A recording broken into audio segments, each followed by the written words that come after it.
നല്ല ചൂട് ചപ്പാത്തിയും മുട്ട റോസ്റ്റും എന്നാ ഒരു കോമ്പിനേഷനിലെ.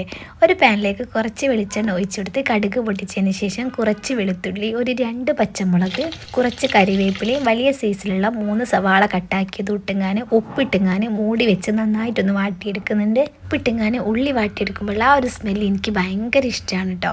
ഞാനിത് നന്നായിട്ട് വാട്ടിയതിന് ശേഷം ഇതിലേക്ക് വലിയ സൈസിലുള്ള 2 തക്കാളിയും കൂടി ഇട്ടുങ്ങാൻ നന്നായിട്ട് ഇതും മൂടി വെച്ചുങ്ങാൻ ഒന്ന് വാട്ടിയെടുക്കും. ഇനി ഇതിലേക്ക് ഒരു 1/4 ടീസ്പൂൺ മഞ്ഞൾപ്പൊടി, 1 ടേബിൾ സ്പൂൺ മുളക് പൊടി, 1/4 ടേബിൾ സ്പൂൺ മല്ലിപ്പൊടി ഇട്ട് കൊടുത്തുങ്ങാൻ എല്ലാം കൂടി നന്നായിട്ടൊന്ന് മിക്സ് ആക്കി എടുക്കുന്നുണ്ട്.